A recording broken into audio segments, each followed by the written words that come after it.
Bon, Aurélien, vous allez nous lancer le petit film d'abord sur Senghor de 3 minutes avant de donner la parole à Monsieur le maire pour l'ouverture effectivement de cette table ronde. Et je ne sais pas comment il faudrait qu'on procède d'abord parce qu'en général, le premier magistrat de la ville parle en dernier pour l'ouverture. Je pense que je vais d'abord prononcer quelques remerciements. Christophe Verger, notre délégué général, qui fait l'interface avec Dakar, va prononcer quelques mots. Et Monsieur le maire va intervenir largement pour l'ouverture de l'instance. Ouais, je pense que parce que voilà, le premier magistrat en général parle en dernier. Bon, Aurélien, on est à votre disposition. Merci.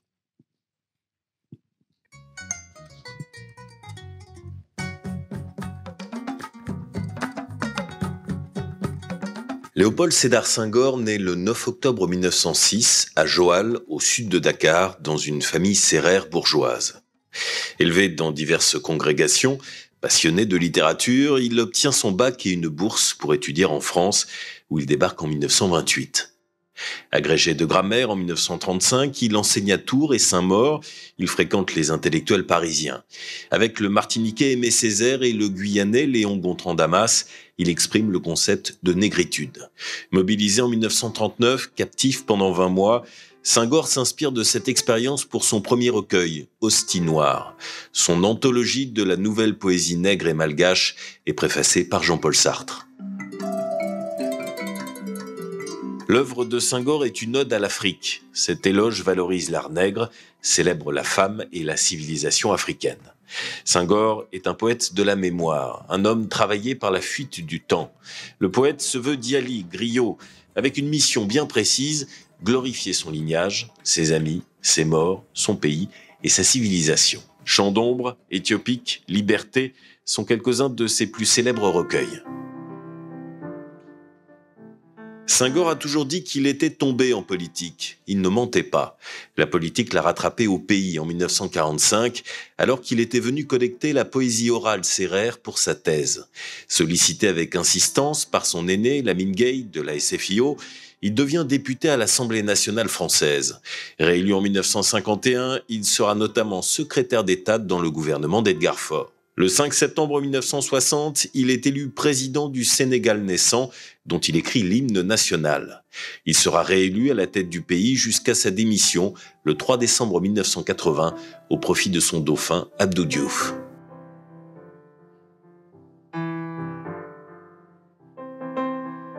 Senghor a dirigé son pays en professeur, avec méthode et esprit d'organisation. Pendant la saison scolaire, il est président au Sénégal. En été, il est poète en Normandie, patrie de sa seconde épouse, Colette Hubert.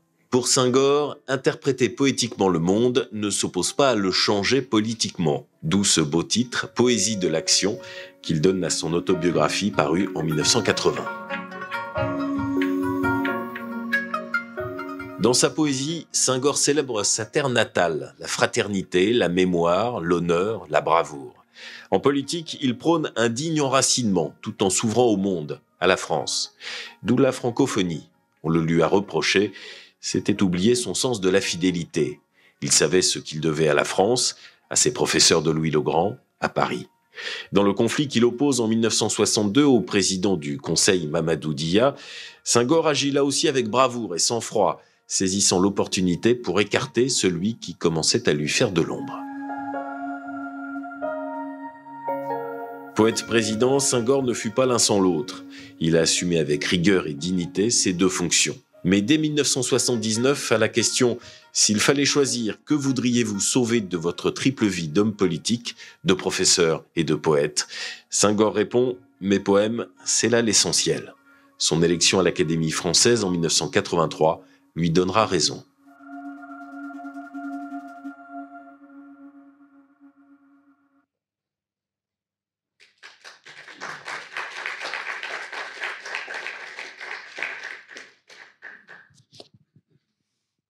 Merci pour ce Aurélien. Et d'ailleurs, à travers Aurélien, c'est l'occasion de remercier la bibliothèque qui nous accueille et qui nous avait accueillis en 2019 pour la première édition. Je me rappelle, cette conférence avait été faite avec le professeur Didier qui est là présent. Donc, merci de réitérer cette fidélité. Voilà, et à travers on aurait pu adresser ce remerciement à Monsieur le maire parce que tout le monde sait que la bibliothèque multimédia dépend de la municipalité. On aurait pu également adresser ce remerciement à mon collègue et bâtonnier confrère Monsieur Polia Defaille qui a été à Dakar, grâce à qui aussi la fondation a son siège à Limoges, il faut le dire, parce que d'où l'attachement de la ville de Limoges à cette fondation. Monsieur Polia Defaille, vous avez été à Dakar avec Christophe Vergès, qui est Verger plutôt, excuse-moi, c'est pas le maître Vergès, qui sont vergers pour plaider devant l'Assemblée des sages pour que la France ait effectivement le droit d'avoir effectivement comme encore une antenne de la francophonie. Et dont le maire s'est œuvré grâce à vous, par votre prisme, pour effectivement avoir le siège en France. Et aujourd'hui, on est en train de effectivement nourrir effectivement l'effectivité de cette belle initiative conduite par Émile Roger Lomberti, ici présent. Donc, pour dire simplement à l'ensemble du personnel de la BFM qui est à l'origine de cette belle organisation, soyez-en remerciés par votre professionnalisme. Nous remercions également ma collègue adjointe à l'international, voilà, et vous également adjoint à la culture, parce que désormais, comme nous l'avions décidé dans le cadre de la fondation, on essaiera de tout faire avec l'international, avec la culture, tel que nous le conseille Michel le maire ici présent, qui connaît Senghor, qui est passionné de l'œuvre de Senghor et de l'Afrique, contrairement à l'origine, avant que je connaisse Émile, ce que disaient certains dans les quartiers, oh là là, il est extrême droite, il n'aime pas. Mais quand on voit le travail qu'il a fait durant le premier confinement, l'aide alimentaire dans tous les quartiers, l'inclusion républicaine, sans compter les centres sociaux, je pense que le démenti est sans appel. Donc, encore une fois, remercier toute l'assistance qui est là, remercier surtout également les conférenciers, Madame la maire de, voilà, de Konda, qui est franco-sénégalaise, qui est là aussi. Voilà, Nadine, soyez-en remerciés. Voilà. Donc, voilà, donc remercier également Madame Polia, qu'on ne présente plus, hein, membre du Haut Conseil de la magistrature, qui est une fierté dans notre Limousin, une professeure que j'ai eue à la fac, devenue collègue à un moment donné, est devenue amie et qui est la vice-présidente au niveau de la fondation et grâce à qui, effectivement, voilà, scientifiquement, on découvre de pas mal de réseaux, de scientifiques. On a le courage de ne pas avoir à rougir nulle part parce qu'à Limoges, on a des professeurs qui sont de haut niveau et qui ont fait leur légitimité au niveau national et international. Bon, Christophe Verger, en quelques mots, effectivement, il adressera quelques remerciements. Il est là. Christophe, c'est un franco-sénégalais très convaincu, franco-africain même, je vais dire. Son combat, effectivement, pour la francophonie, pour Senghor, n'est plus à démontrer également. Bon, remercier Monique qui est là également, Madame comme maîtresse de conférence à la faculté de droit, qu'on a découvert grâce à Hélène. Et dans la discussion tout à l'heure au repas, d'où l'intérêt d'avoir un repas avant les colloques ou les conférences, ça permet d'échanger. Vraiment, votre thèse, votre connaissance de l'Afrique, c'est un merveille quand on vous écoute en tant qu'historien du droit et spécialisé dans les questions coloniales. Donc voilà, remercier également Didier Salah, voilà, conférencier, professeur sémiotique à l'Université de Limoges. Donc remercier l'ensemble de l'assistance qui est là. Voilà, les collègues également, adjoints, Madame Rivet, comme encore mon mentor qui est là également, qui a fait Dakar, qui a fait Sénégal, qui a voyagé avec Senghor, effectivement, Jean-Marie Boss qui est là, sans compter Thierry Debourg pour les œuvres de Senghor qui nous a apporté tout à l'heure et qui a fait la même classe avec le fils de Senghor, Philippe Maguilène. Donc, pour dire simplement à quel point aujourd'hui la philosophie senghorienne nous réunit dans cet humanisme qu'a toujours prôné M. le maire. C'est pourquoi je lui ai lancé un défi. Vous nous faites le même discours que vous nous avez fait à la salle Simone Veil l'autre jour parce que c'était émouvant. Donc, j'ai envie qu'effectivement l'assistance profite de ce moment. Encore une fois, merci à l'assistance parce que sans vous, la conférence, effectivement, n'aura pas de sens. Parce que réunir des conférenciers sans un public, ça n'a pas de sens. Donc, c'est grâce à vous et votre présence détermine et témoigne effectivement de manière tangible le fait qu'on partage effectivement des valeurs senghoriennes. Senghor, c'est qui? Senghor, c'est cet homme étudiant. Il le dit, il va le dire dans une vidéo qu'on va diffuser tout à l'heure. Cet étudiant sénégalais est venu en France et grâce à la générosité de ce beau pays, ici est identifié avec Aimé Césaire. Ils ont créé un courant et aujourd'hui, effectivement, son humanisme, sa francophonie, sa culture, la coopération décentralisée, tout. Senghor, c'est nous. Senghor, c'est sans frontières.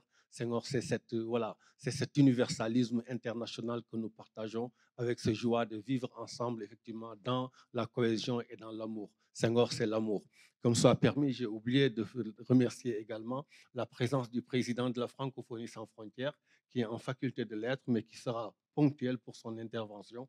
J'ai vu la vidéo sur YouTube le 20 décembre qu'il a diffusée à l'occasion de l'anniversaire des 20 ans du décès de Senghor. C'est pourquoi immédiatement j'ai choisi la thématique pour lui, Senghor, un personnage sans frontières, et je pense que ça l'a plu. Donc immédiatement, on a connecté intellectuellement et aujourd'hui, je pense qu'on sera très content de découvrir ce qu'il a réservé pour nous dire à quel point et à quel niveau et de manière substantielle comment Senghor, effectivement, est un personnage qui dépasse les frontières. Je vous remercie, Christophe. Tu as la parole pour 3 minutes. Sois pas aussi logoré que moi. Ceux-là que je n'ai pas cités, vous m'en excuserez parce que nul n'est parfait. Merci à tout le monde.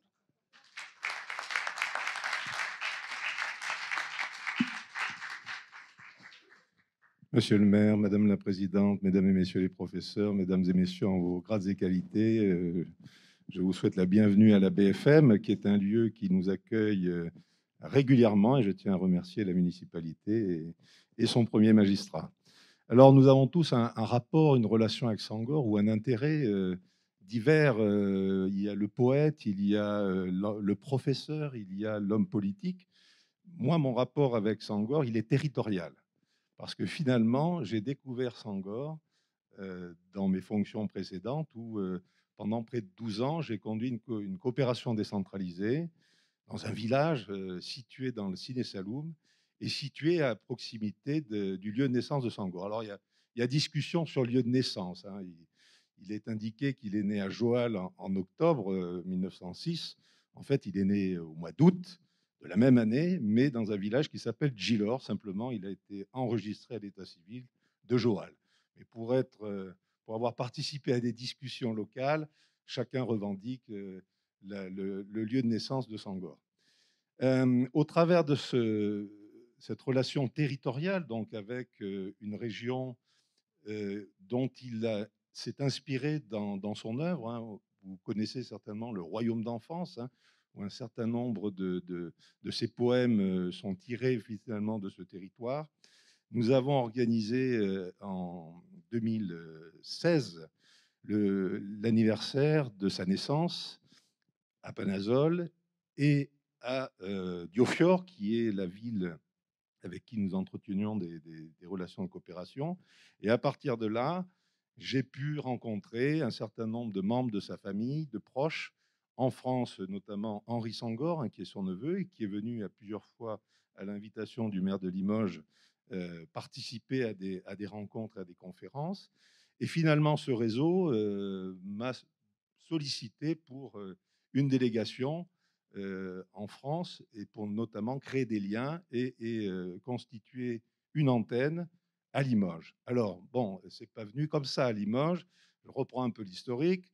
Tout à l'heure, mon ami Ibrahima a cité Philippe Pollia de Faye, qui a fait partie des défenseurs de la candidature de Limoges, avec le ministère de la Culture. C'est important de le souligner, car nous avons eu l'appui de Loïc de Pecquer, qui à l'époque était le délégué à la langue française et aux langues de France, et pour qui Limoges était une évidence par rapport à toutes les actions qui étaient portées au niveau de la francophonie. Donc effectivement, en juin 2018, Loïc de Pecquer, Philippe Pollia de Faye et moi-même sommes allés à la rencontre des sages du conseil d'administration pour présenter Limoges et pour leur indiquer que ça serait un lieu idéal pour installer cette antenne. Alors cette antenne, c'est une jeune antenne, elle a 3 ans, elle est née juste avant le Covid, hein, ça fixe un petit peu les choses en disant qu'on n'a pas pu conduire finalement jusqu'au bout un certain nombre de projets. Et je salue Ibrahima qui, en cette période, organise une telle manifestation, ce qui est quand même à chaque fois un challenge pour réunir à la fois des intervenants, que je salue et que je remercie, et puis un public. Et vous êtes ici assez nombreux pour témoigner l'intérêt porté finalement à cette rencontre. Donc moi, je suis très heureux de participer à ce deuxième colloque organisé autour de la francophonie de Senghor et très heureux aussi que la ville soutienne l'antenne et par l'antenne la fondation qui en a bien besoin parce que c'est une fondation un petit peu ancienne, qui a peu de moyens et qui a besoin de rayonner. Et je crois qu'à Limoges, on offre les conditions idéales pour ce rayonnement. Voilà, je vous remercie de votre attention.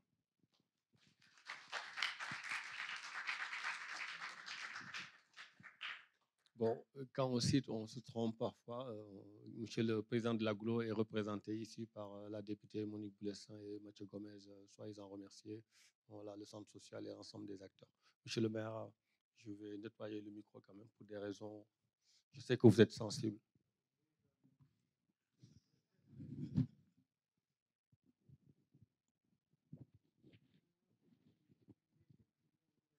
Ah, vous avez vu, il me demande de ne pas faire des rafistolages, de nettoyer intégralement.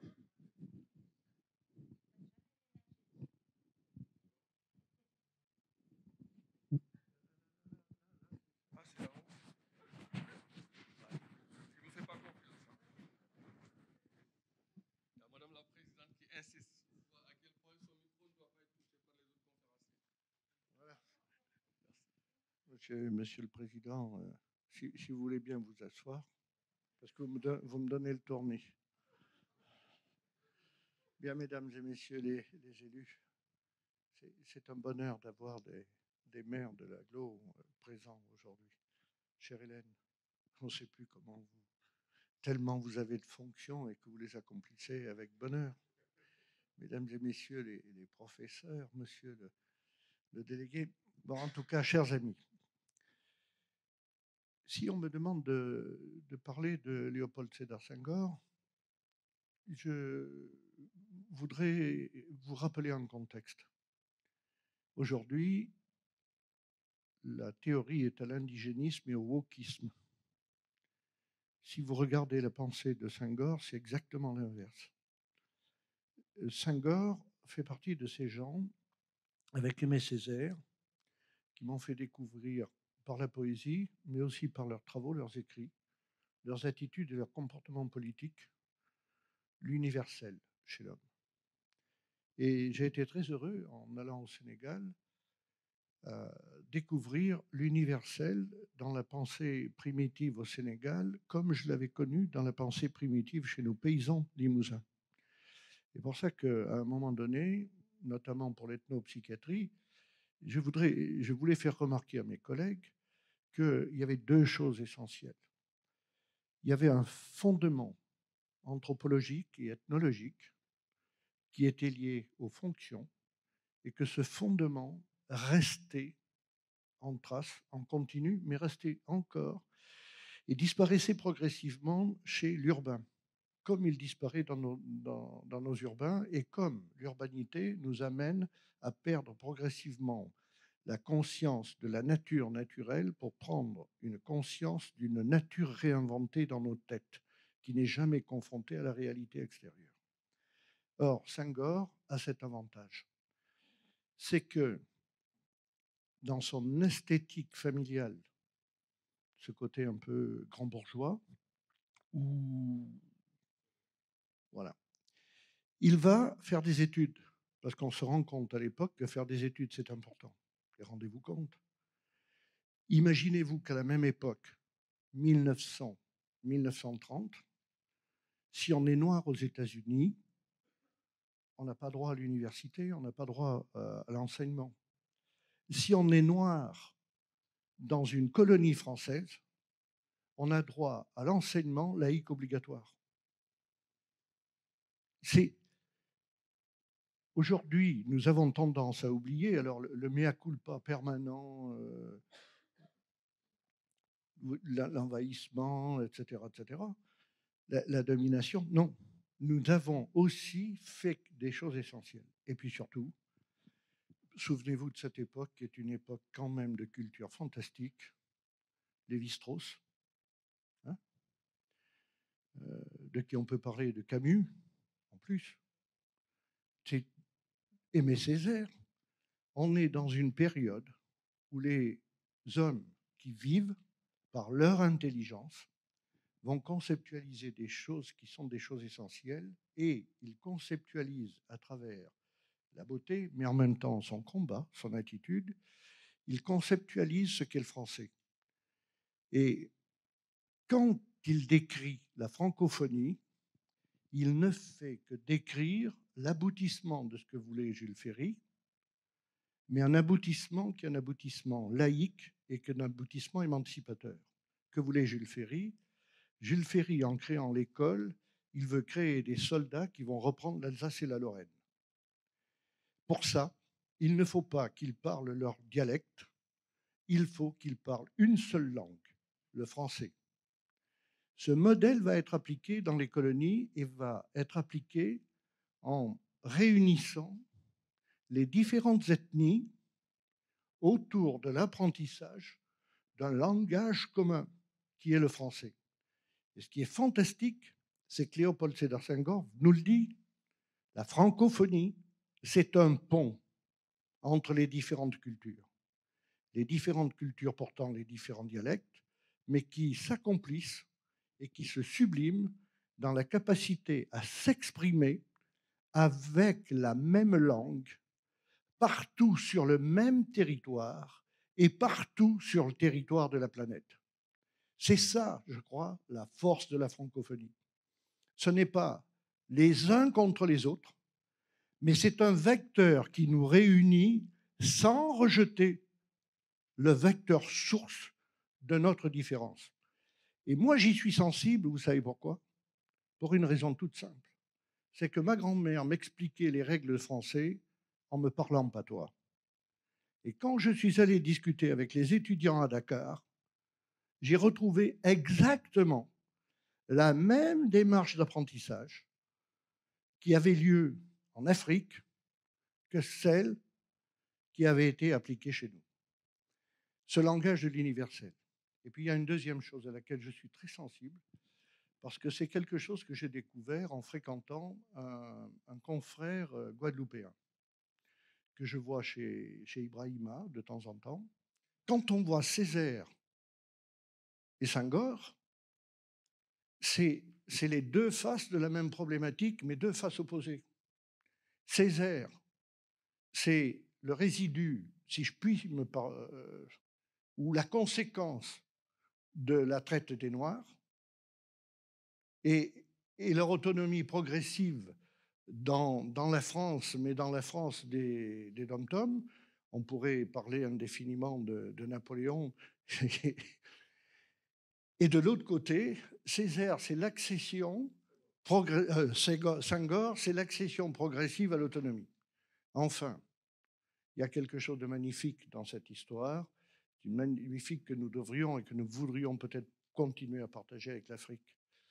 C'est que moi, j'aimerais que nous ayons à l'Académie française régulièrement des gens de nationalités différentes que de la nationalité française, qui sont des vrais francophones, et on a des poètes, on a des grands écrivains, qui soient la continuité de ce qu'a été Senghor. Et puis, pour terminer, je vais terminer là-dessus, il a été à peu près avec le peuple, son peuple à lui, le peuple sénégalais, ce que Pompidou voulait être au peuple français, avec cette idée générale de à la fois commander et faire les choses belles, mais arrêter d'emmerder ses concitoyens. Mesdames et messieurs, je vous invite à réfléchir.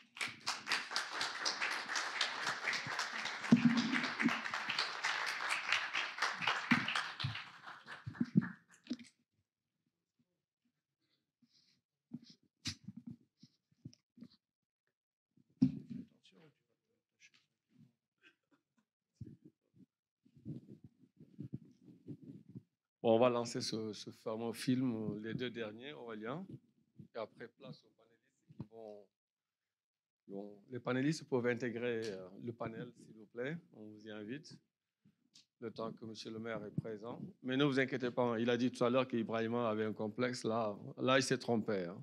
Rassurez-vous.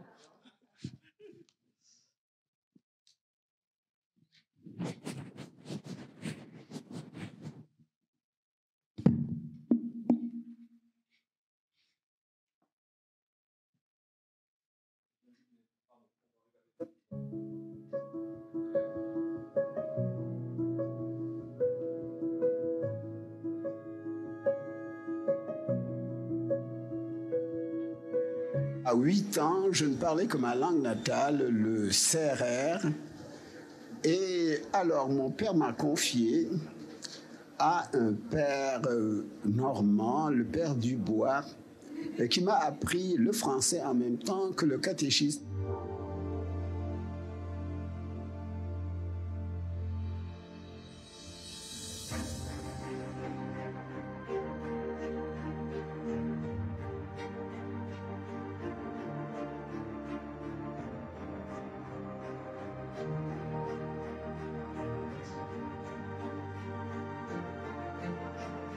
La négritude, c'est en d'autres termes la personnalité africaine. C'est l'ensemble des valeurs de civilisation du monde noir. La négritude n'est pas fermeture sur soi, n'est pas racisme. La négritude est au contraire ouverture à tous les souffles du monde.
Voici donc dans l'histoire, pour la première fois, un chef d'État prend entre ses mains périssables le destin d'un continent.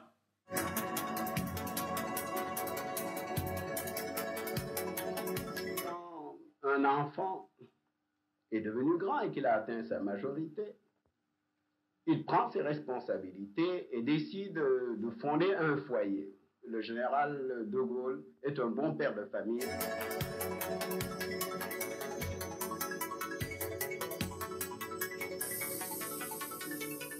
Léopold Sédar Senghor a remis aujourd'hui sa lettre de démission. Après 20 ans de pouvoir, le président Senghor laisse la place à son successeur désigné, le Premier ministre, M. Abdou Diouf. Homme politique et homme de lettres, Léopold Sédar Senghor abandonne le pouvoir en conservant intacte son image de grand leader du continent noir.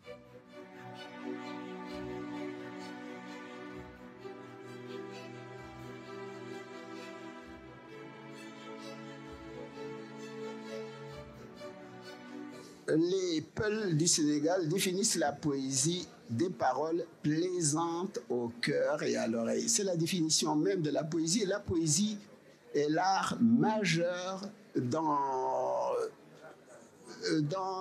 toutes les nations et sur tous les continents.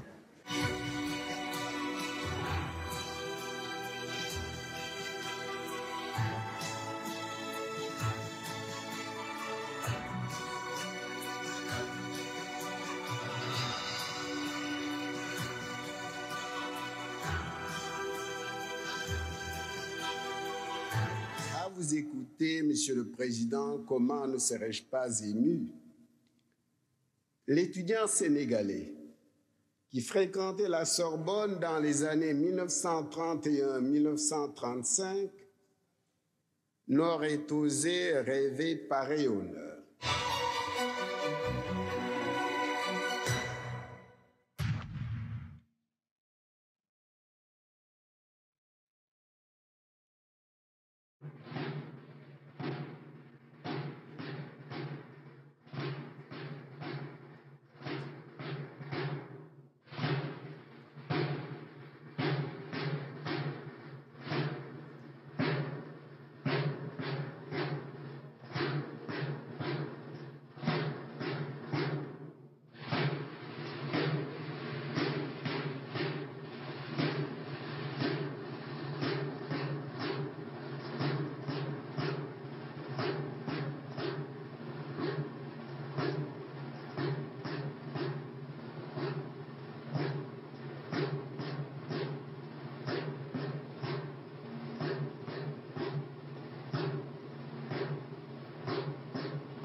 Monsieur le Président de l'Académie, mes chers confrères, à vous écouter, Monsieur le Président, comment ne serais-je pas ému? L'étudiant sénégalais qui fréquentait la Sorbonne dans les années 1931-1935 n'aurait osé rêver pareil honneur. Je suis encore à m'étonner que vous m'ayez choisi pour remplacer l'illustre chancelier Konrad Adenauer. Je suis à la tête d'un tout petit pays de quelques 4 millions d'habitants et sous-développé qui n'appartient pas au continent européen. Et je n'ai ni l'expérience ni le rôle international de Konrad Adenauer. Mais, comme le disait mon illustre prédécesseur, votre académie s'efforce d'unir la pensée politique aux pensées spirituelles et intellectuelles rattachées aux principes de moralité et d'humanité. C'est sans doute ce que vous avez voulu retenir, non certes de mes succès, mais de mon effort, de l'effort sénégalais, voire africain, c'est-à-dire une pensée humaniste, cette volonté de toujours placer l'homme au commencement et à la fin du développement. Vous avez voulu inviter l'Afrique au banquet de l'universel.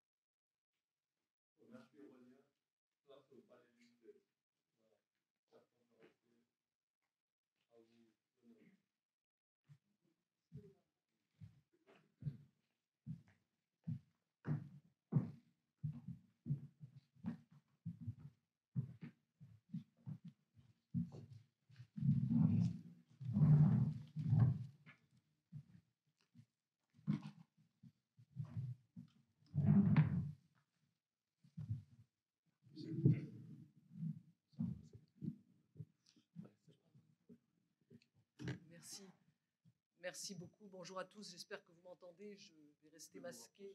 Oui, je vais me rapprocher. Faire un peu désordre. Bien, merci à tous. Et en tout cas, je suis contente de voir que M. Dia est encore vivant puisqu'il est passé par mes mains, si je puis dire, à la faculté de droit et qu'il s'en est sorti quasiment indemne. Pas complètement, mais quand même à peu près. Alors, en tout cas, merci à tous de votre présence et je trouve important aujourd'hui, alors outre ce qui a été rappelé sur l'importance de notre jeune fondation, antenne de la Fondation Senghor à Limoges, c'est aussi le parcours d'un homme, et je crois que c'est aussi important à rappeler, comme il le disait lui-même, un jeune étudiant sénégalais qui a quand même réussi à s'imposer, à sortir vraiment à être l'élite, faire partie de l'élite d'une certaine manière. Et c'est vrai qu'on pourrait s'interroger sur aujourd'hui ce qui devrait être, mais ce qui n'est plus l'ascenseur social, en tout cas ce qui ne fonctionne plus vraiment comme ça a pu l'être à une époque.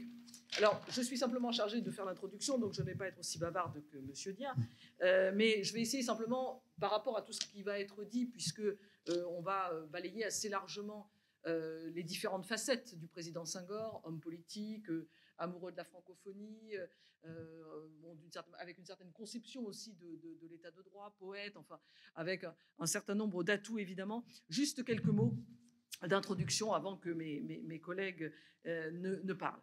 Je vais retenir simplement cette première formule qui, une fois n'est pas coutume, est de Jean-Louis Debré. Parler de Senghor, ce n'est pas se retourner vers le passé, mais bien prévoir un nouvel avenir pour la francophonie. Et je trouve que ça résume assez largement, et dans une formule assez ramassée en tout cas, les perspectives que va nous tracer le président Senghor aujourd'hui. Alors, peut-être simplement deux éléments, parce que son œuvre est immense, je ne vais pas parler très longtemps, puisque chaque point sera abordé de manière précisément par les différents intervenants. Simplement peut-être pour mettre en valeur ce que j'ai pu retenir à titre totalement subjectif d'un certain nombre de ses discours, de ses écrits, et je n'ai pas la prétention évidemment d'avoir tout lu. il a, je crois, insisté sur deux termes, essentiellement, alors outre l'universel qui a été rappelé évidemment et qui était la ligne directrice de toute sa pensée, sur deux aspects, me semble-t-il, assez fondamentaux.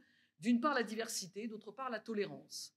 Et je trouve qu'à l'heure actuelle, ce n'est peut-être pas inutile, quand on parle de l'actualité de la pensée de Senghor, de se replonger dans ces deux aspects.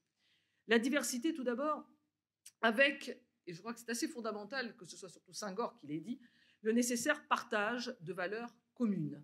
Selon lui, on est dans la République ou on est en dehors. On partage les valeurs ou on ne les partage pas. Et ça, je crois que ça nous permet de méditer aussi sur un certain nombre d'aspects d'actualité.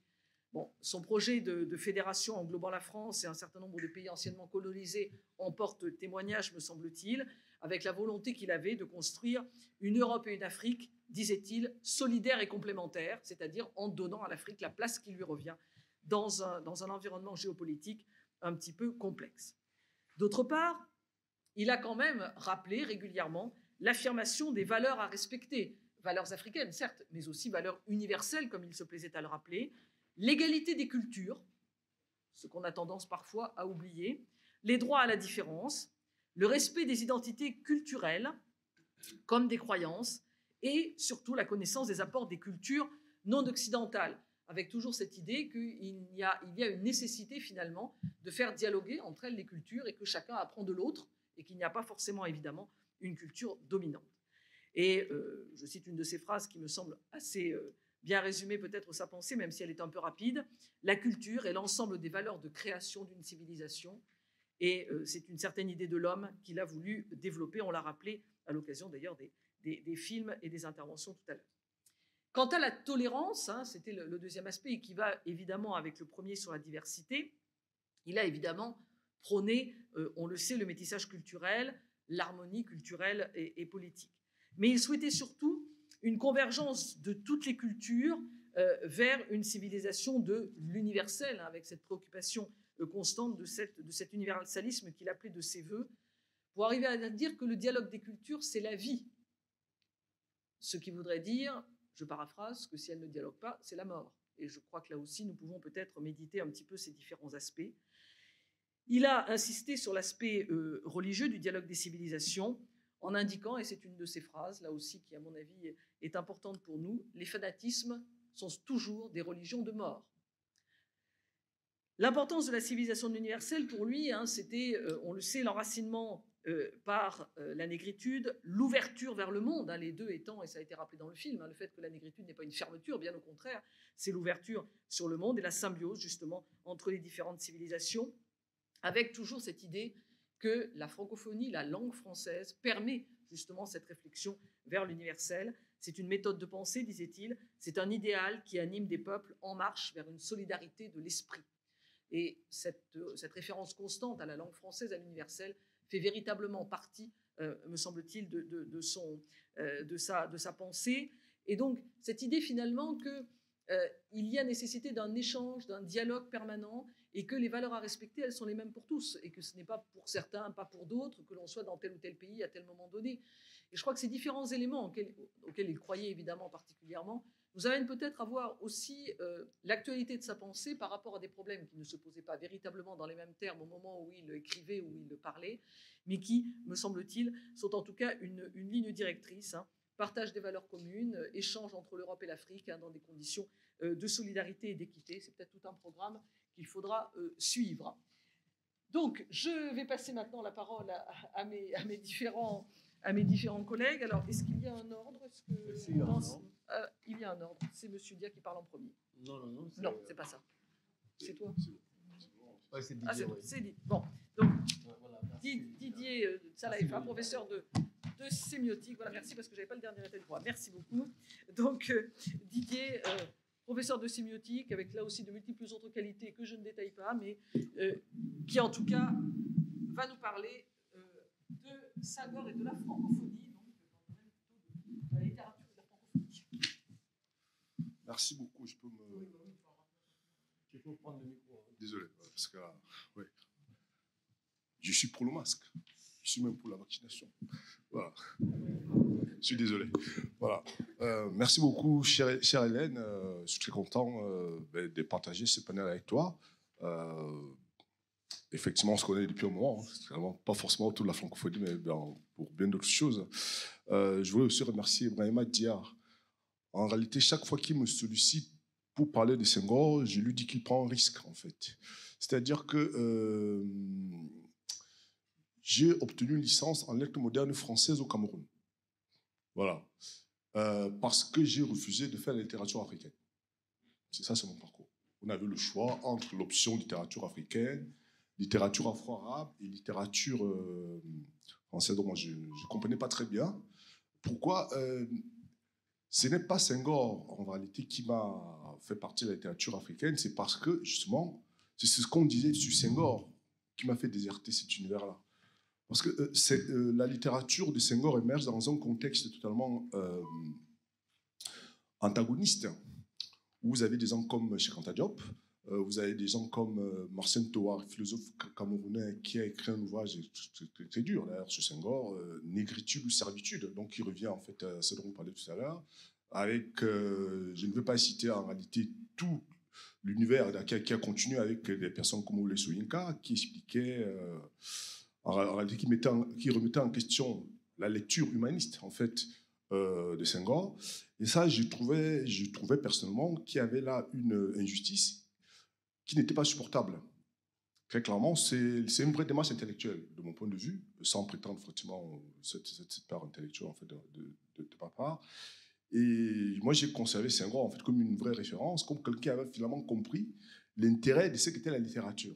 Il y a deux lectures de la littérature.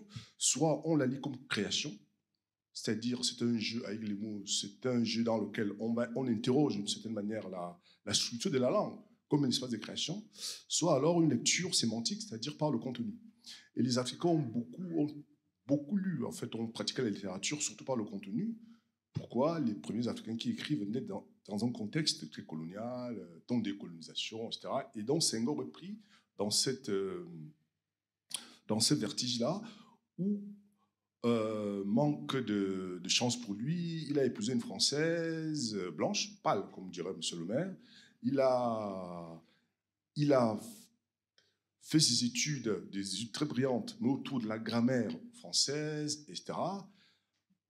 Et il a osé, en fait, penser qu'on pouvait également prendre des responsabilités pour son peuple. Donc, il est devenu président de la République. Et à ce moment-là, il n'y avait pas meilleure définition pour caractériser Senghor de suppôt, en fait, de la colonisation.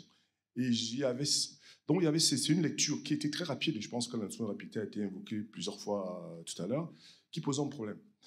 En réalité, ce n'était pas ça l'approche de Senghor. Senghor a été un vrai linguiste. C'est quelqu'un qui a bien connu la langue, on connaît son parcours, sa proximité avec un autre amoureux de la langue, et notamment de la poésie, dont sa proximité avec Georges Pompidou. Évidemment, Césaire arrive plus tard. Il essaie d'éduquer, en fait, il intègre Césaire dans une approche de la littérature en tant qu'effectivement modèle d'expression. Mais chez Césaire, vous avez bien fait de le rappeler tout à l'heure, qui a une approche beaucoup plus militante. Senghor a cette partie-là, mais ce n'est pas, c'est justement pour converger vers ce qu'il a appelé l'universalisme. Et en réalité, qui est fondé sur l'humanisme. Et c'est un peu ça. La critique qu'on fait de Senghor, en fait, est inhérente à un autre poncif qui a souvent été associé à la langue française comme, en fait, une langue commandée par un pôle étatique. C'est un peu comme cela qu'on distingue la langue française de l'anglais. Les Anglais, c'est des commerçants, c'est une langue très universelle, etc. Alors que la langue est une langue de pouvoir, une langue étatique, etc. Donc, il y a une convergence comme ça de choses qui ne militent pas en faveur de l'approche de Senghor, qui est de dire, finalement, on peut utiliser la langue comme étant un lieu de création, mais en réalité, la langue porte l'humanisme. Et là, les références de Senghor sont les références de la Renaissance italienne, de la Renaissance française, qui prônent justement cette rencontre-là autour de la langue, comme en fait ce que nous avons en partage. Moi, j'ai souvent eu la conviction que Senghor aurait été portugais, anglais, etc. Il aurait abordé la même chose. Il aurait approché la langue de la même manière, avec les mêmes thématique, je le crois fondamentalement. Voilà. Et donc ça, c'est le premier point. Comment il se sort justement en fait, comment il joue avec ce contexte-là. Senghor place très clairement la langue comme étant langue de culture, lieu de création, lieu de partage, lieu d'échange, en fait, lieu d'universalisme, comme on l'a dit là. À ce moment-là, il construit presque comme un manifeste. Senghor fonde comme un manifeste. Alors, le manifeste de Senghor est très intéressant. En réalité, il est biaisé. Il est biaisé de façon positive parce que les premiers propos de Senghor en faveur de la francophonie, en fait, ça s'appuie sur les textes de Rivarol, donc qui au XXe siècle, enfin au XVIIIe siècle, en fait, qui propose une conception de la langue, en fait, du point de vue presque de la pureté et du point de vue du privilège unique que la langue peut permettre. Alors, je cite ce que disait Rivarol de cela. Le français, écrivait Rivarol, par un privilège unique, est seul resté fidèle à l'ordre direct, comme s'il était tout raison. Et on a beau, par les mouvements les plus variés et toutes les ressources de style déguiser cet ordre, il faut toujours qu'il existe, et c'est en vain que les passions nous bouleversent et nous sollicitent à suivre l'ordre des sensations. La syntaxe française est incorruptible. C'est de là que résulte cette admirable clarté, base éternelle de notre langue. Ce qui n'est pas clair n'est pas français. Ce qui n'est pas clair est encore anglais, italien ou latin. Il y a un vrai parti pris de dire il y a une langue à sublimer et cette langue est très utile. En fait, Senghor s'appuie là-dessus, c'est un grammairien.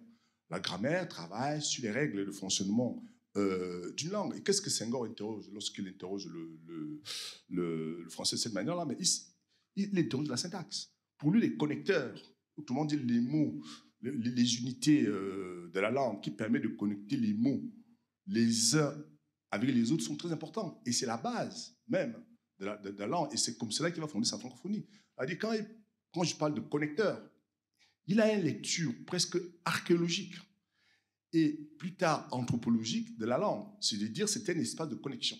La langue, ce n'est pas simplement un alignement d'unités lexicales, c'est-à-dire de mots. C'est un espace de construction, d'élaboration et qui n'appartient à personne. En fait, qui est une zone de création et même des récréations également. Donc, il n'y a pas. Donc, vous comprenez très bien la problématique dans laquelle Senghor est construit. Il sublime quelque chose qui pense être un élément de construction. En face, il est dans un contexte où vous avez Cheikh Anta Diop qui vous explique en réalité la langue est un élément de domination, de déstabilisation, etc. Mais il y tient. Là, je te l'ai toujours dit, le problème de Senghor, c'est que en fait, si on caractérise Senghor du point de vue de la civilisation, c'est un révolutionnaire.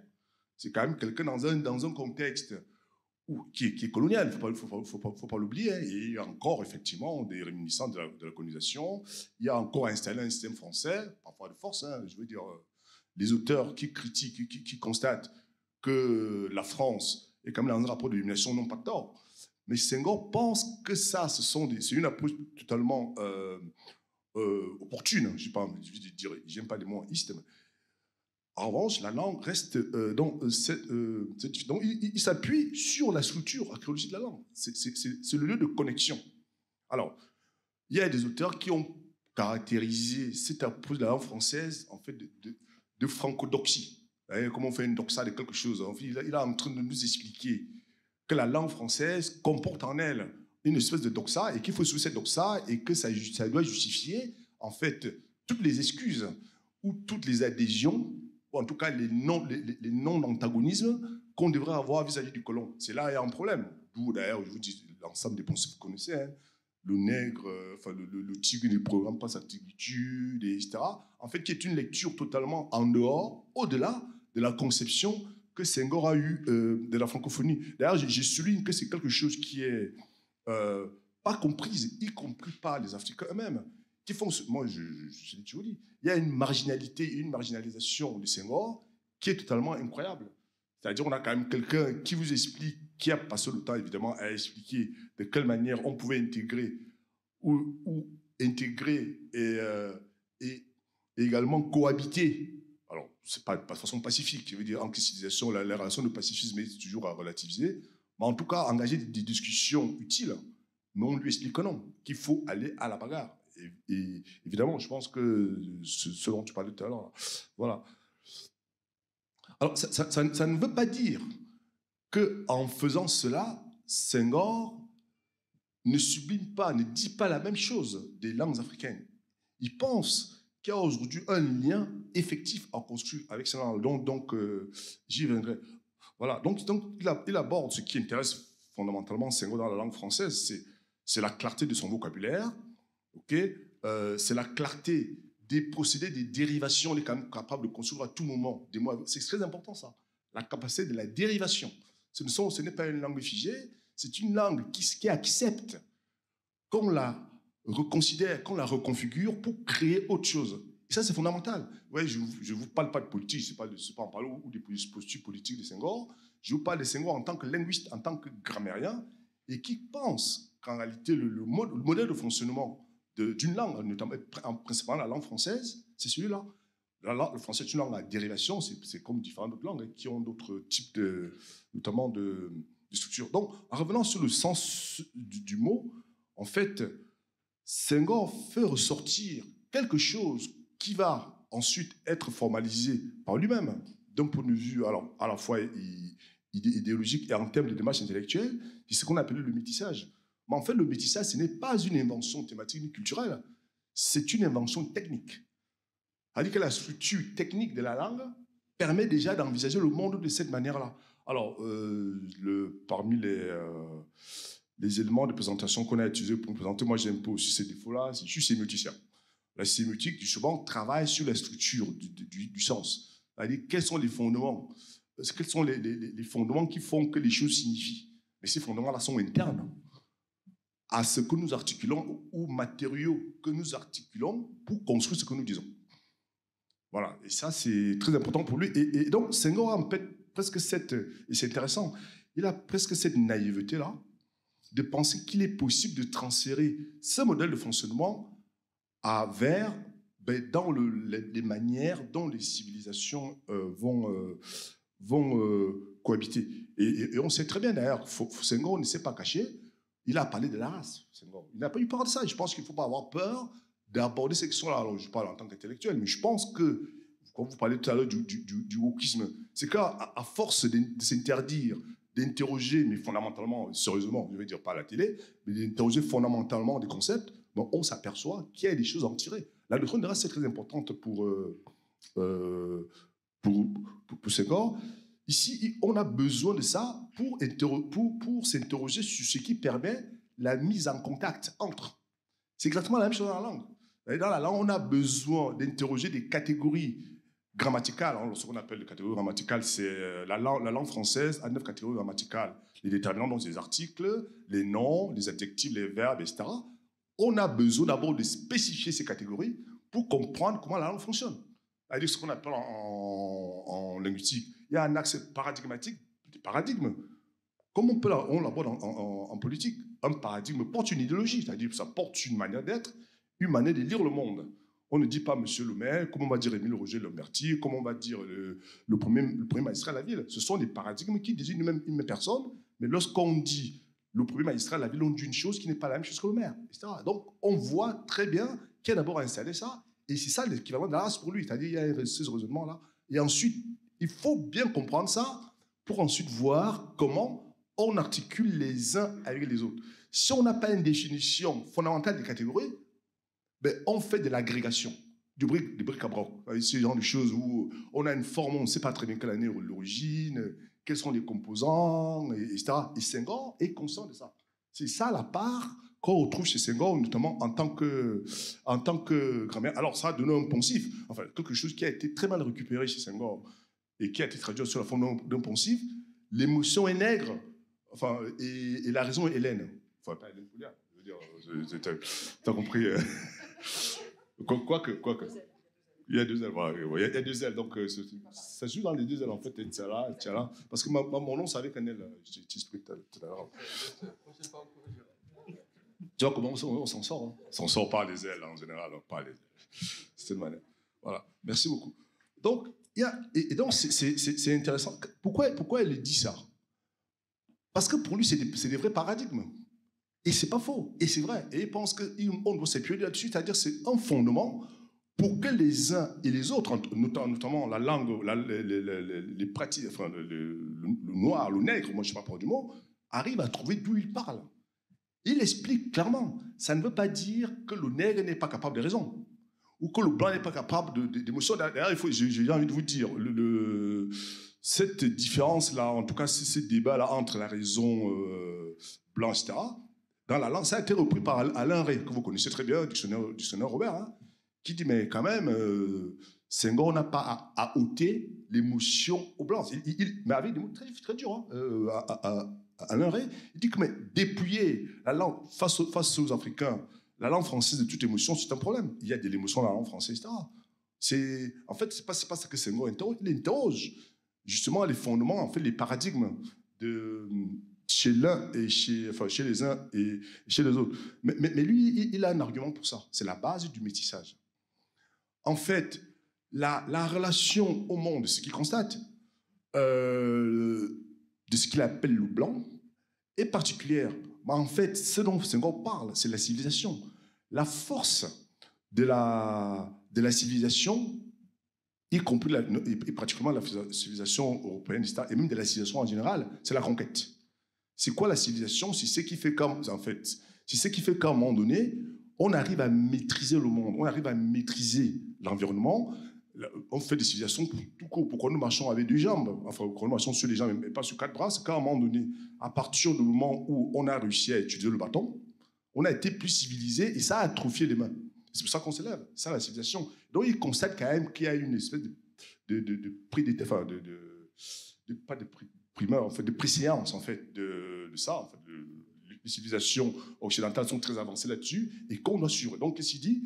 Et ça lui donne quoi? Et il lui dit, je vais attaquer. Il dit, le blanc veut le monde, il le veut pour lui tout seul. Il se découvre le maître prédestiné de ce monde, il l'a servi, il s'établit en que le monde lui a un rapport appropriatif, mais il existe des valeurs qui ne s'accommodent qu'à ma sauce. Ça, c'est François Fanon qui le dit. Hein. En magicien, je vole au blanc un certain monde pour lui et les siens perdus. Ce jour-là, le blanc dut ressentir le choc en retour qu'il ne put identifier, étant tellement peu habitué à ces réactions. C'est François Fanon qui n'est pas le plus gros Senghorien qu'on imagine. Hein. Mais Senghor récupère ça. Il dit effectivement, il y a cet échange-là, évidemment, à construire. Que trouve-t-on chez l'un, que trouve-t-on chez l'autre? Mais en fait, ce qui intéresse Senghor, je reviens à la grammaire, ce sont les éléments d'accommodation, ce qu'on appelle en aussi l'instrument, les éléments de connexion. Peu importe, Senghor observe l'art gaulois et il observe l'art nègre et constate qu'il y a des similitudes. C'est exactement ce dont M. Lamberti venait de parler tout à l'heure. C'est-à-dire que les manières de faire des paysans, ici, sont exactement les mêmes qu'ailleurs. Et donc, on le trouve ça. Moi, ce que vous dites, moi, j'ai vécu au quotidien. Personne n'est parfait, j'habite Chaptelat. Donc, c'est une zone périurbaine, etc. J'arrive à parler avec les paysans, j'arrive à parler avec les urbains qui sont dans Chaptelat. Et on s'aperçoit qu'effectivement, je suis totalement d'accord avec vous, les mêmes rapports au monde que vous décrivez, c'est la notion du sentiment d'infériorité que vous décrivez. Je crois qu'il y a un vrai travail à faire sur l'urbanité. Dès lors qu'il y a confusion des cultures, on s'aperçoit qu'en fait, progressivement, alors ça peut se passer sous forme soit d'altération, c'est-à-dire que les modèles initiaux opèrent sous une forme d'altération, c'est-à-dire que ça diminue, on ne sait plus très bien qui fait quoi, ou alors, si on a la chance, sous forme d'augmentation. Et ça, c'est aussi intéressant à observer. Les villes ne sont pas que des mauvaises choses. Hein. À un moment donné, on peut s'apercevoir qu'il y a ce type de phénomène qui opère. Et donc, Senghor soutient ça. Et donc, il trouve des coins, d'où sa fameuse phrase. Si les Gaulois ne sont pas nos ancêtres, à nous, les nègres, ben, ils sont nos cousins. En fait, c'est pour traduire ce que vous étiez en train de dire. Exactement. Je pense que, et c'est là que je parle, c'est à ce moment-là que je parle de la race. La race, c'est pas d'être noir, machin, etc. C'est qu'à un moment donné, il y a des catégories qu'on ne peut pas contester. L'idée, après, c'est de savoir, Okay? Sur quoi on s'appuie pour associer ces catégories les unes avec les autres. C'est à ce moment-là, effectivement, qu'il parle de synthèse. Je pense que tu as eu il parle plus précisément même de symbiose. De symbiose, c'est de voir comment on met en commun ce que nous partageons. Et c'est ce qui permet de définir pourquoi nous sommes différents. Et pourquoi on va accepter l'un et l'autre, c'est purement grammatical. C'est-à-dire que soit on est obligé, comme tu m'as donné de parler de francophonie. La francophonie, c'est une définition particulière de la langue, d'une pratique linguistique, et c'est très bien. C'est-à-dire, pour lui parler de la francophonie, et si on aborde la question au niveau de l'intersection, c'est pareil. Je veux dire, moi, je vous dis, je suis mal à l'aise avec ça, parce que je vous disais la littérature africaine. L'idée, c'est pas de savoir ce qui fait qu'on rejette l'autre, ou c'est par quoi l'autre nous a dominé, c'est de savoir, en fait, quel lien c'est ça le problème de la francophonie. Et pour lui, c'est ça qui définit l'homme. Moi, le mot prestigieux qu'on utilise, c'est l'humanisme. Non, moi, je pense que c'est ce qui définit l'homme, avec un grand H. Ensuite, humanisme, pas humanisme, ça, c'est très important. Parce que, et pourquoi cette synthèse, en fait, invite à perfectionner intellectuellement l'homme. C'est ça ce qui vise, en fait. Perfectionner, rassembler, c'est perfectionner. Et c'est à ce moment-là qu'on retrouve également la définition de la langue chez Senghor en tant qu'espace de création. Et une des réponses que Senghor donnait souvent, en fait, une des répliques qu'il accrochait, par laquelle il renvoie un tout petit peu, mais de façon très souple, les pros, les colons nous dominent, nous tuent, etc. C'est là d'écouter, nous ne sommes plus des colonies, il leur disait ça. Nous ne sommes plus des filles mineures, en fait. Nous ne sommes plus des filles mineures qui réclament une part des agones. Nous sommes devenus des États indépendants, des personnes majeures qui exigent leur part de responsabilité pour fortifier la communauté, et le dernier mot qui est très important, en l'agrandissant. La francophonie, c'est ce qui doit contribuer à agrandir les États africains. Et c'est très important, à agrandir au regard du monde, mais entre elles. C'est-à-dire qu'il est dans un système où il observe que, y compris les États africains, ont cette tendance justement plus à confondre autonomie et enfermement sur soi. Ce qui les atrophie. C'est-à-dire que le Camerounais, c'est pas sénégalais. Vous avez quand même cette dialectique, ça fait partie des... Lorsque j'écoute, y compris aujourd'hui, les lectures qu'on a des États africains, on a l'impression d'un espace homogène à rassembler plus que soi. Je pense que si en termes moi je prends ce qu'on le disant, clairement, en termes d'exclusion aujourd'hui, il n'y a pas mieux qu'entre les États africains. Le problème, ce n'est pas la France et l'Afrique, comme on la considère, c'est entre les États africains. Voilà, ça c'est... Et la francophonie, en fait, Senghor envisage la francophonie comme le ciment qui pourrait permettre, en fait, qui pouvait rendre possible d'affaire. Pour lui, l'objectif de la francophonie consistait à décoloniser culturellement pour saisir donc la richesse. Et donc, décoloniser, ça veut dire quoi? Il faut le lire comme ça. Ce n'est pas vis-à-vis du blanc. Une colonie, ce sont les rangs.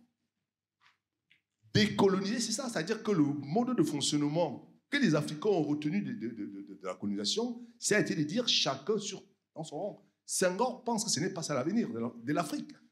Je pense que l'approche qu'on a souvent de Senghor, que je trouve maladroitement ambitieuse et qui n'est pas fausse, c'est de penser qu'on va inscrire l'Afrique dans quelque chose, dans un horizon forcément universel. Oui, il parle de cette universalité, mais c'est d'abord l'universalité dans le contact entre...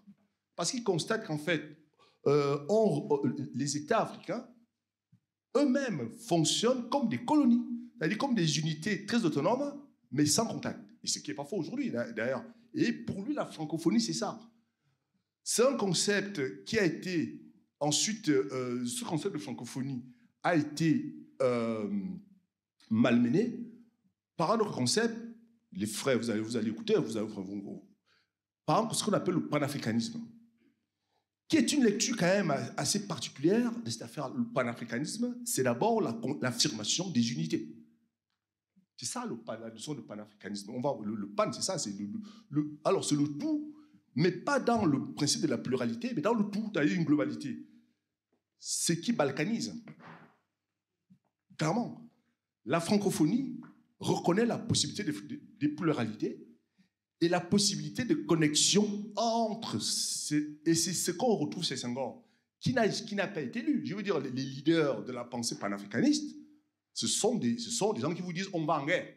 On se prépare. Moi, quand j'étais étudiant à l'Université de Limoges, on avait créé un cercle, j'en fais partie. Hein. Le cercle Cheikh Anta Diop. On était des violents. Moi, je vous dire, je ne sais pas s'il n'y a pas de... On avait un cercle Cheikh Anta Diop. Et quand on faisait des conférences à Laurence, partout, là, ça nous amenait on nous admirait, etc. Mais si on va mettre sur le blanc, on va se charger pour aller les attaquer. Ils nous font session lycée national d'agriculture. Clairement. Je pense qu'on avait une approche balkanisante, en fait, des unités africaines, et c'est le problème qu'on a aujourd'hui. Et donc, c'est un peu ça qu'on retrouve chez Senghor, et quand il parle, en fait, d'humanisme, c'est un peu ça. C'est-à-dire, c'est de voir comment on resitue l'unité, c'est-à-dire l'Africain, le nègre, comme une unité partageable, partagée, comme une unité dérivationnelle. Voilà un tout petit peu... si moi, j'ai entrepris d'inscrire, en fait, mon propos, mais en interrogeant le mode de fonctionnement de la langue. En fait, c'était la démarche elle-même de Senghor. C'est de la grammaire. Ce n'était pas un doux rêveur, Senghor. Il y a une violence, même du fait linguistique, qui existe dans toutes les langues.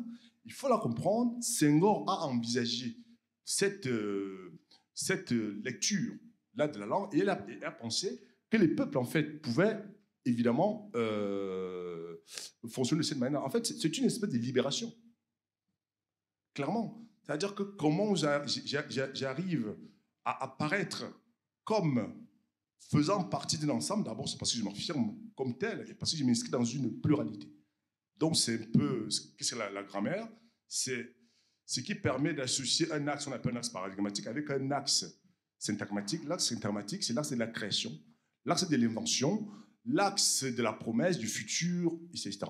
Voilà, tu ne m'as pas arrêté, ça veut dire que je suis dans le temps, je veux m'arrêter là, parce que sinon, on en a jusqu'à demain. Voilà un tout petit peu ce que je voulais dire. Je voulais parler du fondement, du concept de Senghor. C'est pas, lui, quand il aborde la question de la francophonie, en réalité, Senghor, en fait, il ne se reconnaît pas comme étant le père de la francophonie. Il dit que c'est Habib Bourguiba qui a créé le concept. Très bien. Mais ce n'est pas son problème. Le problème de Senghor, et même son malheur, c'est qu'il a fait la grammaire. Ouais, et on peut ouvrir les études littéraires, et ça sert. On le voit au quotidien, etc. Voilà, chère Hélène, je vous remercie beaucoup pour votre attention.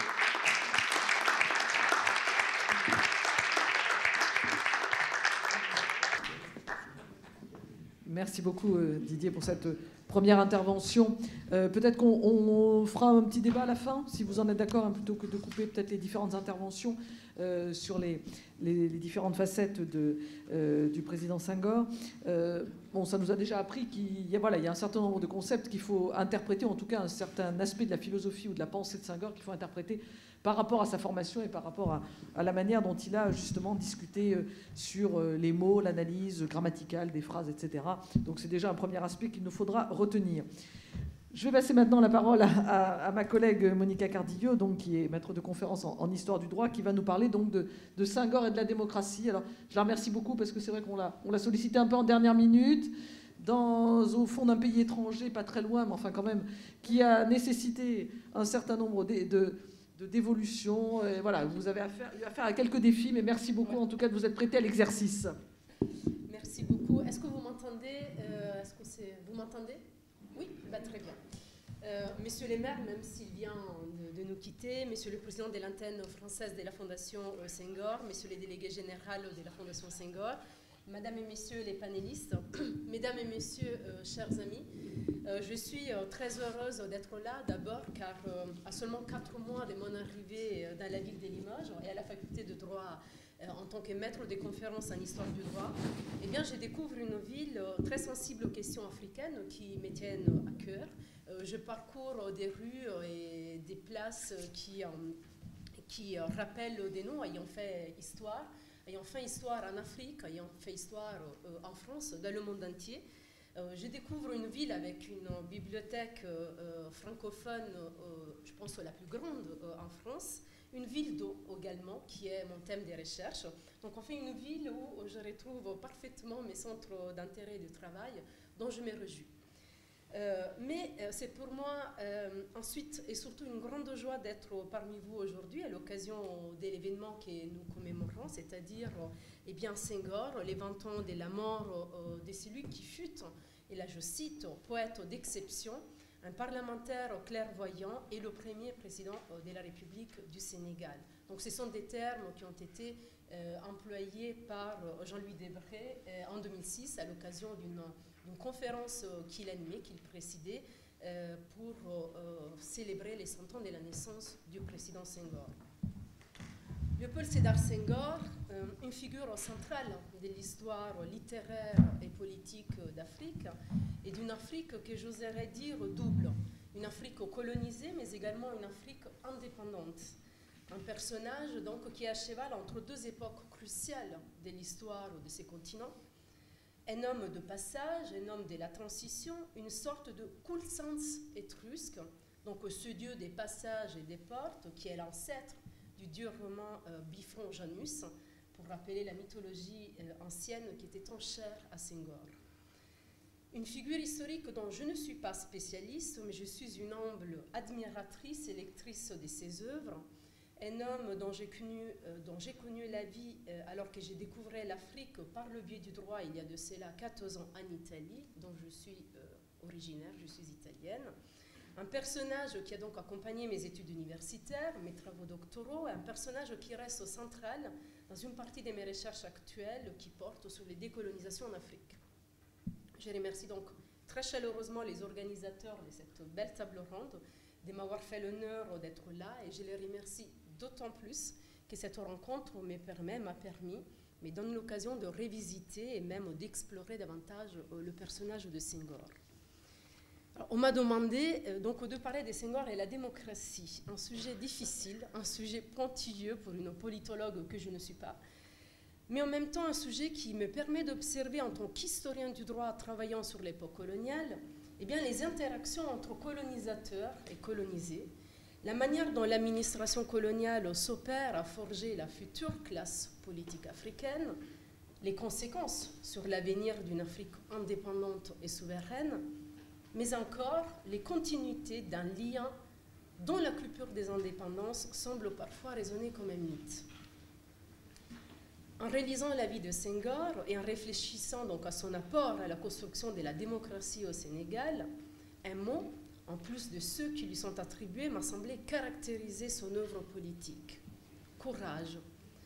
Un courage qu'il faut entendre, à mon sens, et lire dans un double sens. Un sens positif, mais également un sens négatif. Une présence de courage, mais également souvent une absence de courage.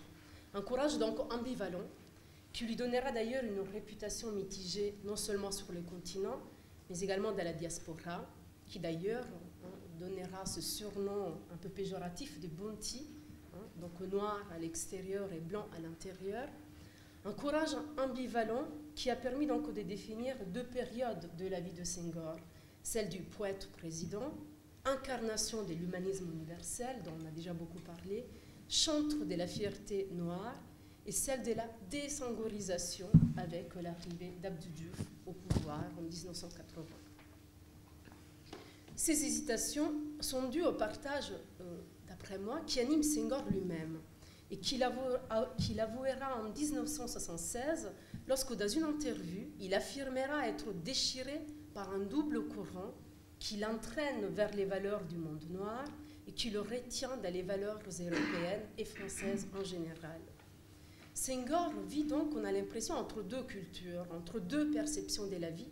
Et cela est important de le préciser car j'ai l'impression que ce rapport complexe qu'il a à la fois à la France et à l'Afrique a un impact sur sa politique. Senghor est d'abord, sur ce que les anthropologues du droit, sur ce que les historiens, les politologues ont pu définir la preuve vivante, le fruit parfait de la colonisation, dont le destin semble être dessiné dès le bas âge.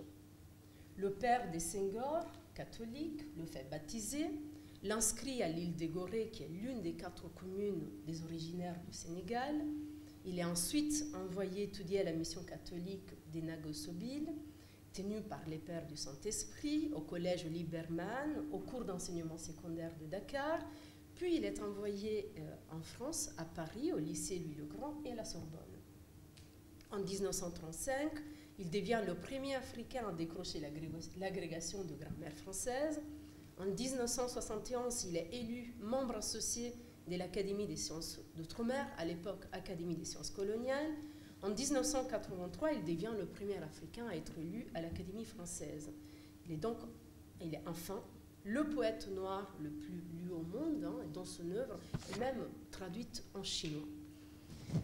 Senghor se veut d'ailleurs avant tout un homme de culture, et ce n'est pas par un hasard qu'on le nomme, qu'on l'appelle, qui se faisait appeler poète au président plutôt que président-poète. Il s'agit d'un poète profond connaisseur de la culture ancienne, la civilisation gréco-latine, à laquelle il va être formé et qui va inspirer son idéologie de la négritude, qui définit, comme on l'a déjà vu, comme les valeurs culturelles d'Afrique noire, et qui va également former son raisonnement autour de la démocratie négro-africaine. Ces références dans sa formation, et même dans la négritude, et même dans ce qu'on a pu entendre, sont très souvent, par la majorité, des références européennes, des références françaises, c'est-à-dire les références qui ont bercé son éducation. Senghor ne s'intéresse guère, il s'intéresse très peu aux classements sociaux issus de la conquête musulmane en Afrique. Il préfère s'inspirer dans ses ouvrages, par exemple Liberté, aux auteurs tels par exemple Maurice Delafosse, Marcel Mauss, Gustave Le Bon, Gaston Berger, Léon Frobenius, etc. Donc, comme les premiers ayant parlé des civilisations négro-africaines. C'est donc toute la critique actuelle de certains chercheurs français, mais également africains, même autour de son idéologie, du contenu qu'il a pu donner à l'idéologie de la négritude. Et même dans ses multiples voyages en France, Senghor découvre des services, des plaisirs, un style de vie qui deviennent naturellement partie de lui-même. Cela est visible dans son style vestimentaire, cela ressort également de ses goûts qui sont à l'époque propres à la culture française. Et j'ai retrouvé des lettres qu'il avait échangées avec une certaine Morissette dans les années 30. Et donc Morissette, une femme qu'il connaît en 1936, qu'il demande un mariage 2 fois en 20, il me dira que ce sera l'échec de sa vie, cette femme, et avec qui il établit des relations amicales jusqu'à sa mort.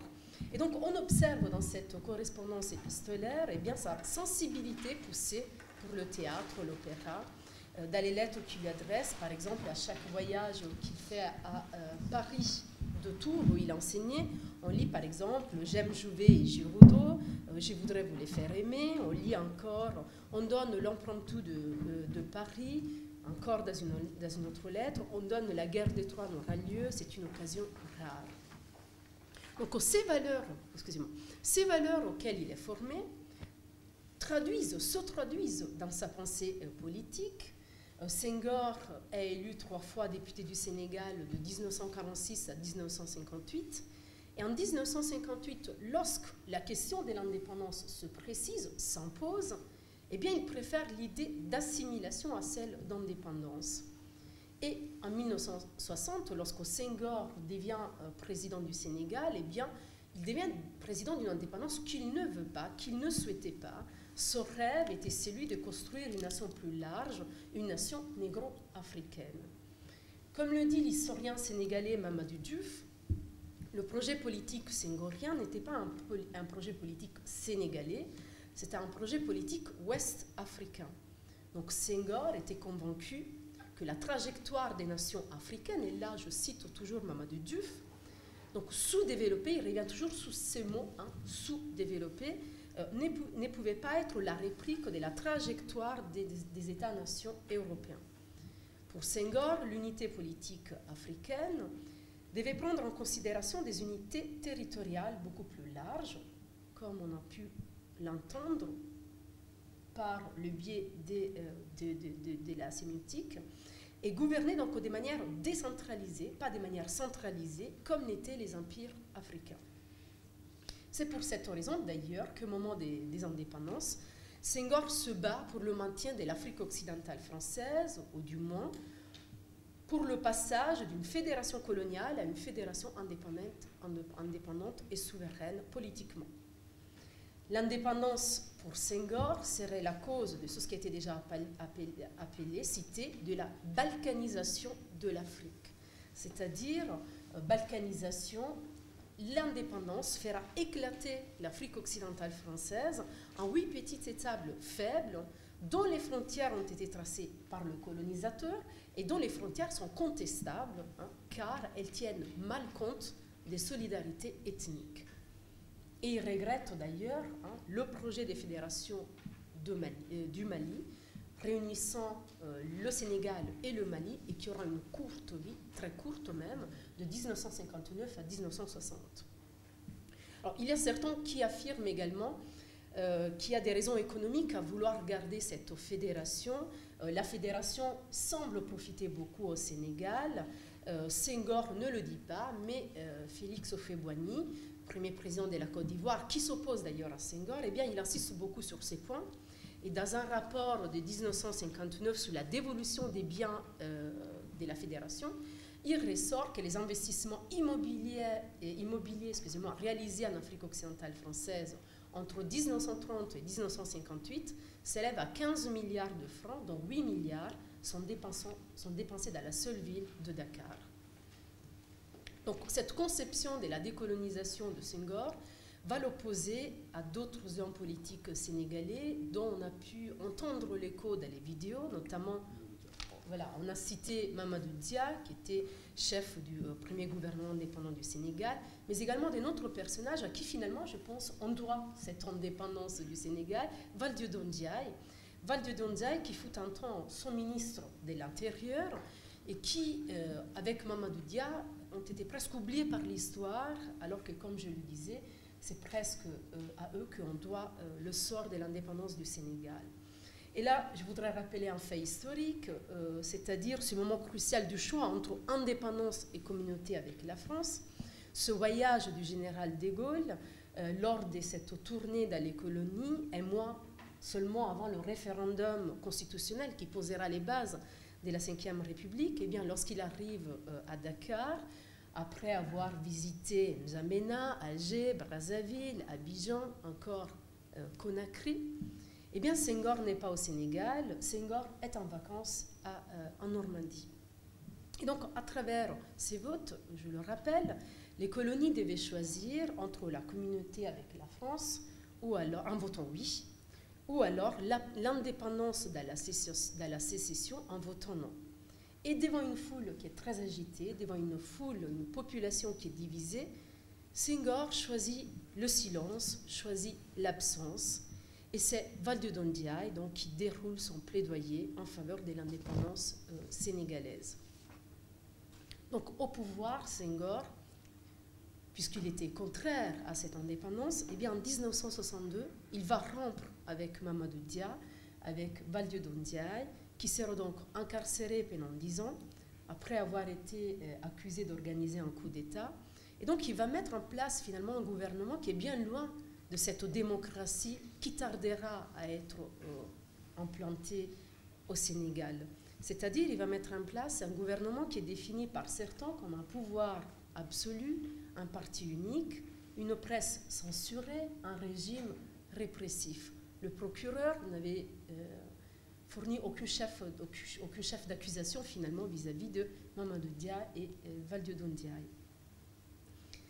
Donc, il va falloir attendre mai 68, mai 1968, où le contexte économique à Dakar, au Sénégal, est difficile. La France décide à ce moment-là de ne plus subventionner la production d'arachide, qui, rappelons-le, était la principale source de revenus au Sénégal. Et c'est là donc qu'on va entraîner évidemment des répercussions sociales comme par exemple la perte du travail, la révolte qui va gagner, comme cela s'est passé en France, en Italie, en Europe, le monde étudiant. Donc Senghor est fragilisé. Et entre le 31 mai et le 1er juin 1968, où Senghor est vraiment à deux pas de perdre le pouvoir, eh bien il comprend qu'il faut réformer le système politique. Il comprend donc que des réformes sont nécessaires, urgentes, et c'est à ce moment-là qu'il va finalement ouvrir la voie au multipartisme et choisit Abdou Diouf comme dauphin, à qui il laissera le pouvoir le 31 décembre 1980, jour de sa démission. Alors, là encore, relativement à sa démission, on peut voir un personnage qui reste nourri par une certaine ambivalence d'un point de vue politique. Évidemment, la démission est vue comme un geste inédit dans les régimes autoritaires du continent. C'est un geste qui va être salué par l'Occident, par la France, mais beaucoup moins par l'Afrique, qui en voit un aveu de faiblesse, une absence de courage. Et c'est là qu'il va commencer une sorte de désengorisation, c'est-à-dire il y a une sorte d'omerta qui va tomber sur Senghor. Senghor, finalement, va être décrié, on ne parle plus de Senghor, et pendant même les 20 dernières années de sa vie que Senghor passe en Normandie, eh bien lui-même ne fera plus aucun commentaire sur la politique au Sénégal, donc il prend de la distance. Là encore, certains avancent aussi des éléments économiques qui semblent que Senghor quitte le pouvoir à un moment favorable ou alors à un moment de glissement d'un point de vue économique. Nous sommes dans les années 80, eh bien, il y a les prescriptions des institutions de Bretton Woods qui peuvent serrer en ce moment les politiciens. Donc on a l'impression que le président ne veut pas plonger dans certaines questions économiques. N'oublions pas, c'est le moment des ajustements structurels. Senghor, critiqué pour prêcher un néocolonialisme, a vu donc des relations étroites avec la France, reste tout de même le fils de l'Afrique et des valeurs africaines qui rappelle sans cesse dans sa politique. C'est là visible évidemment dans son idéologie sur la négritude, on l'a déjà dit, mais aussi dans ses explications qu'il donne de la démocratie, du socialisme. D'ailleurs, pour lui, démocratie et socialisme ne peuvent pas être détachés. À la recherche d'une voie africaine du socialisme, eh bien, il va élaborer une nouvelle théorie du socialisme adaptée à la situation du Sénégal, pays sans cesse qui répète sous-développé, en intégrant au socialisme les valeurs culturelles de l'Afrique noire et en particulier les valeurs religieuses. Concernant la démocratie, dans une conférence qu'il prononce le 20 novembre 1965, eh bien, il affirme que, pour paradoxal que cela puisse être, le négro-africain est l'une des races les plus démocratiques du monde. Démocratie illustrée par la pratique de la palabre. Il parle d'un pouvoir à la fois religieux, politique et économique unitaire chez l'Européen, mais qui est une affaire de tous en Afrique. C'est un pouvoir diffus, diraient ou définiraient les anthropologues du droit. Ce pouvoir est partagé dans ses fonctions entre les âges, entre les sexes. Les diverses communautés, familles, villages, clans sont gouvernés par des conseils où la palabre est libre et où l'égalité de droit. La majorité se dégage sans vote, naturellement, et même lorsqu'il y a une minorité, explique Senghor, eh bien cette minorité va se rallier naturellement à la majorité, faisant l'unanimité. Donc Senghor part d'une démocratie hiérarchisée et fonctionnalisée qui existe dans les fameux empires du Ghana, du Mali, du Songhai, où le pouvoir est certes entre les mains du roi, mais ce pouvoir est partagé dans la pratique avec ses ministres qui représentent les diverses castes jusqu'aux captifs. Et il explique bien que les captifs ne sont pas considérés comme des choses sans âme, comme l'étaient les esclaves romains. Le Conseil du trône discute des projets et des décisions du roi. Au demeurant, le roi est élu. Et dans les circonstances graves, ça c'est très important, on n'oublie pas de consulter les morts. Donc une démocratie africaine orientée sous deux pôles, le pôle de la religion et le pôle de la communauté. Mais une démocratie s'exprimant également sur un cosmos harmonieux, il le rappelle, il tient à le rappeler, autour d'un système des forces, énergie, des vases communicants, donc une démocratie harmonique.